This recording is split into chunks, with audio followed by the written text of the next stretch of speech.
বন্ধুরা, এই যে শসা গাছ দেখছেন, এখানটাতে কিন্তু জালি কিন্তু খুব আকারে ধরেছে।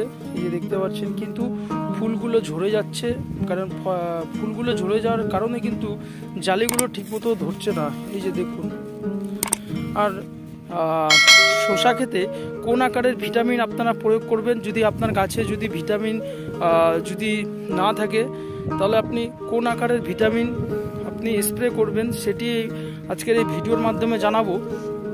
তাছাড়া গাছে যদি কোনো রকম ধসা যদি লেগে থাকে পাতার মধ্যে শসা গাছের, তাহলে কোন আকারের ফাঙ্গিসাইড আপনি ব্যবহার করবেন সেটি আজকে এই ভিডিওর মাধ্যমে জানাবো।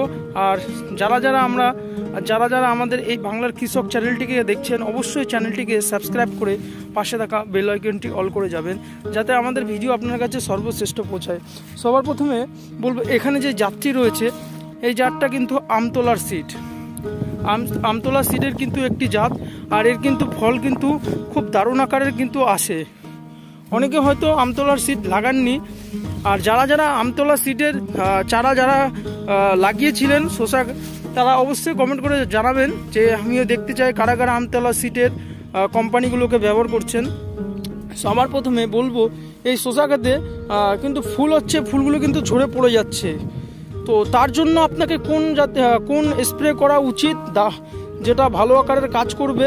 তাছাড়া যে কোনো শসার মধ্যে যদি কোনো রকম যদি পাতা পচে যাওয়া, একটু পচে যাওয়ার মতো যদি ভাব আসে, তার থেকে এই যে যেখানে যে পাতাটা দেখা যাচ্ছে মরে যাচ্ছে পাতাটা, এই যে দেখুন পাতাটা কিরকম জলা জলা টাইপের হয়ে যাচ্ছে। এই যে দেখাচ্ছে আরো কিছু পাতা, এই যে যেরকম এখানটাতে কোঁকড়ে যাচ্ছে। এগুলোর থেকে আপনি বাঁচতে হলে কোন জাতীয় আপনি ওষুধগুলোকে স্প্রে করবেন, আর যেটি আমি স্প্রে বলবো সেটা কিন্তু আমি ব্যবহার করছি। কিছু হয়তো হয়ে গেছে, কিন্তু তাছাড়া কিন্তু আমি ব্যবহার করার পরে যে দেখুন গাছের পাতাগুলো কত সুন্দর আকারের, পাতাতে কোনো অসুবিধা আপনি দেখতে পারবেন না, কারণ ট্রিটমেন্টগুলো দারুণ আকারের করা হচ্ছে এই আমতলা সিটের। তো সবার প্রথমে আমি আপনাদের কাছে অনুরোধ করব, যারা আমাদের চ্যানেলটিকে দেখছেন অবশ্যই সাবস্ক্রাইব করবেন, আর ভিডিওটিকে স্কিপ করবেন না, কারণ এখনই মেন পার্টটুক রয়েছে শসা গাছের এই ট্রিটমেন্টগুলোর।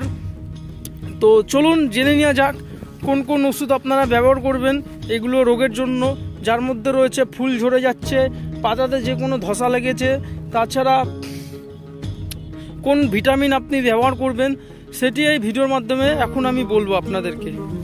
আপনার 15 লিটার ট্যাঙ্কিতে আপনি বিএসএফ কোম্পানির এই যে ক্যাপ্রিটপ রয়েছে, এটা 15 লিটার ট্যাঙ্কিতে আপনি 15 গ্রাম করে ব্যবহার করবেন, প্রতি লিটারে আপনি 3 গ্রাম করে। তার সাথে আপনাকে নিতে লাগবে ইন্দ্রোফিল M45, যেখানে রয়েছে ম্যাঙ্কোজেব রয়েছে।